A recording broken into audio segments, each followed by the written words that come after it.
Hello दोस्तों, दर्पण शिक्षा केंद्र में आप सभी का स्वागत है। जैसा कि हम लोग जानते हैं कि केवीएस पीआरटी और बिहार डीएलएड बिहार बीएड का इंट्रेंस के एग्जाम का हम लोग तैयारी कर रहे हैं। इसमें देखिए पहला ही क्वेश्चन हमारा ईवीएस के थ्रू आया है कि हमारे देश के मानचित्र में झारखंड कहाँ पर स्थित है। ठीक है, तो ये तो क्वेश्चन हमारा केवीएस का हो गया कि कहाँ पर स्थित है। तो इसमें देखते हैं क्या उत्तर प्रदेश के पश्चिम में गलत है, पश्चिम बंगाल के पूर्व में ये भी गलत है, उड़ीसा के उत्तर में ये हमारा ऑप्शन सत्य है, यानी कि कहाँ पर है, उड़ीसा के उत्तर में। लेकिन बिहार डीएलएड में जो क्वेश्चन आएगा वो कैसे आएगा कि जो बिहार है, बिहार राज्य है, झारखंड से कब या झारखंड का स्थापना दिवस कब मनाते हैं, कब राजधानी कब बना था, उसके बाद झारखंड की राजधानी कहाँ है, ये सब झारखंड राज्य की स्थापना कब हुआ था। तो 15 नवंबर 15 नवंबर 2000 में। कब? 15 नवंबर 2000। अगला क्वेश्चन चलते हैं। ये क्वेश्चन देखिए, यहां से क्वेश्चन बहुत सारा बनता है। कारण कि आमतौर पर यह माना जाता है कि रात में जगने वाले जानवर हर चीज को किस रंग में देखते हैं, वे रंग है। ठीक है, 62 नंबर क्वेश्चन है। तो आमतौर पर यह माना जाता है कि रात में जगने वाले जानवर जो होते हैं काला और सफेद रंग ही देख पाते हैं। जो ऑप्शन में देखा गया है काला और सफेद, ऑप्शन नंबर डी। अगला क्वेश्चन है 63 नंबर है कि वनों के काटने के प्रमुख परिणाम है। वनों के काटने के प्रमुख परिणाम क्या है, इसे हम लोग देखते हैं। पहला ही क्वेश्चन, वन प्राणियों के प्राकृतिक आवास का विनाश। वन प्राणियों के प्राकृतिक आवास का विनाश, ये तो सत्य है कि जब वन काटेंगे तो ये विनाश होगा। जल चक्रण का प्रभाव, ये भी सत्य है। मृदा अपरदन, ये भी सत्य है। यानी ऑप्शन नंबर ए, बी और डी, यानी कि पहला, दूसरा, तीसरा सब दिया है ऑप्शन नंबर डी में 163 का। 164 चलते हैं। कह रहा है कि स्थलीय पारिस्थितिकी तंत्र में सम्मिलित है। स्थलीय पारिस्थितिकी तंत्र में सम्मिलित है किसमें है, तो ये है पठार में। ये किसमें है, पठार, ऑप्शन नंबर बी।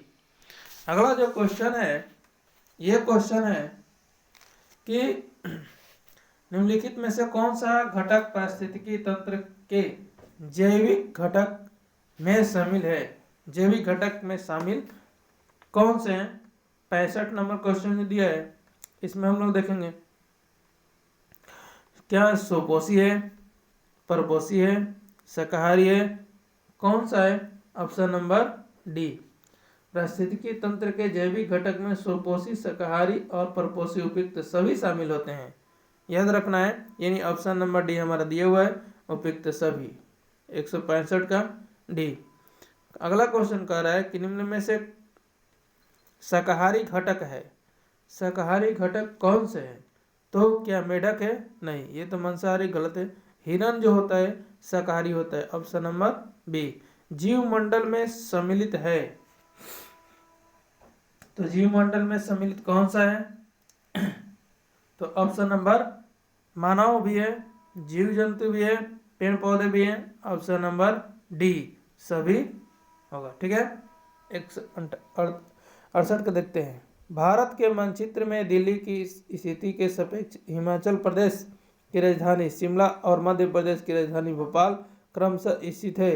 दिल्ली के डैश डैश दिया हुआ है। यह जो ऑप्शन दिया है उससे हम चुनेंगे, यह पर उसका नक्शा बनाएंगे, मानचित्र पर देखेंगे। तो ध्यान से हम देखते हैं, यहाँ पर कह रहा है कि भारत के मानचित्र में दिल्ली की सापेक्ष, हाँ, हिमाचल प्रदेश की राजधानी, तो ये होगा हमारा उत्तर और दक्षिण। इधर उत्तर और दक्षिण, ऑप्शन नंबर दिया गया आपका सी नंबर ऑप्शन में, उत्तर और दक्षिण दिशा में है। आगे चलते हैं। कह कि नाइट्रोजन के स्थिरीकरण करने वाले जीवाणु कहाँ पाए जाते हैं। नाइट्रोजन के स्थिरीकरण करने वाले जीवाणु कहाँ पाए जाते हैं, तो ये पौधों के जड़ में, गलत है, पौधों के जड़ में नहीं पाए जाते हैं। दलहन पौधे के जड़ पर स्थित गांठों में पाए जाते हैं। दलहन पौधों के जड़ पर स्थित गांठों में पाए जाते हैं। Option number B. अगला चलते हैं। करा कि कीट, कवक और बैक्टीरिया जैसे जीवों के उपयोग से पीड़िकों के निर्माण की विधि है डैश। कौन सी विधि है भाई? तो रासायनिक नियंत्रण विधि, गलत है। जैविक नियंत्रण विधि, ये हमारा सत्य है। Option number B. आगे देखते हैं।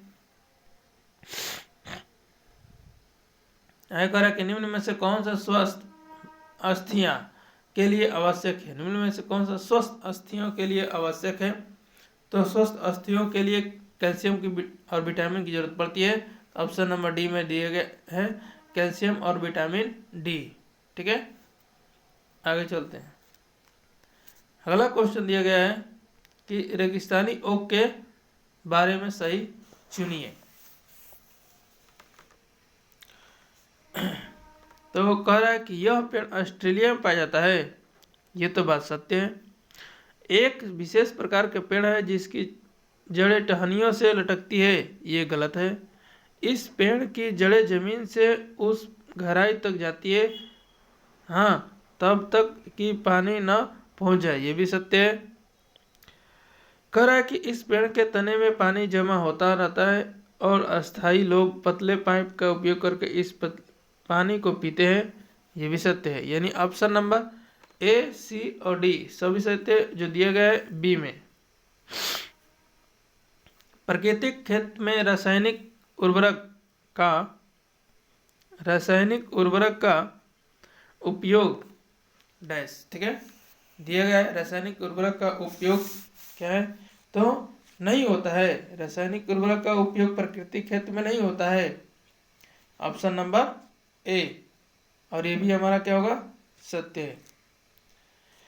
अगला है कि वायु प्रदूषण का विश्वव्यापी प्रभाव है। वायु प्रदूषण का विश्वव्यापी प्रभाव क्या है? जल में परिवर्तन, CO2 में वृद्धि, ओजोन परत की विरलता, उपयुक्त सभी। ये दिया गया है तो उपयुक्त सभी होगा। ठीक है, अगला है कि अंतर्राष्ट्रीय भूमंडल जीवमंडल कार्यक्रम कब आरंभ किया गया? अंतर्राष्ट्रीय भूमंडल जीवमंडल कार्यक्रम कब आरंभ किया गया? 175।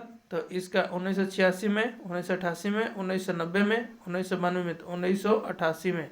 Option number B. अगला क्वेश्चन है कि ऊर्जा का गैर पारंपरिक स्रोत क्या है? तो ऊर्जा का गैर पारंपरिक स्रोत जो होता है, जल ऊर्जा में भी होता है, पवन ऊर्जा में भी होता है और भूगर्भीय तापीय ऊर्जा में होता है। उपयुक्त सभी। ठीक है, अगला रिएक्टर पैमाने से मापा जाता है। तो रिएक्टर पैमाने से क्या मापा जाता है? तो भूकंप की तीव्रता मापी जाती है। ऑप्शन नंबर ए, ये भी सत्य है। अगला है क्वेश्चन कि जलवायु संबंधी आपदा का उदाहरण नहीं है। जलवायु संबंधी आपदा का उदाहरण नहीं है। तो सूखा, ठीक है, बाढ़ नहीं पूछ रहा है, चक्रवात, मरुस्थलीय, यही नहीं है। ऑप्शन नंबर डी नहीं पूछ रहा है। करें कि पर्यटन विधि से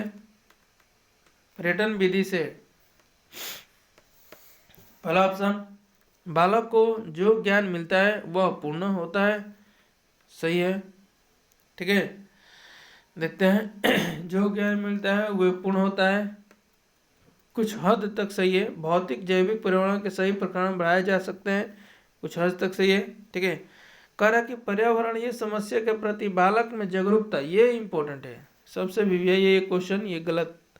बालक की जागरूकता किया जा सकता है, जागरूक बनाया जा सकता है, जागरूक किया जा सकता है। ऑप्शन नंबर सी, बालक की जागरूकता किया जा सकता है। पढ़ने के बाद मूल्यांकन की आवश्यकता, ये गलत, ये भी गलत, ये भी गलत। ऑप्शन नंबर सी आपका सही है। लास्ट क्वेश्चन आज का कह रहा है क्या कि हमें अपना भोजन निम्न में से किसे अनुसार खाना चाहिए?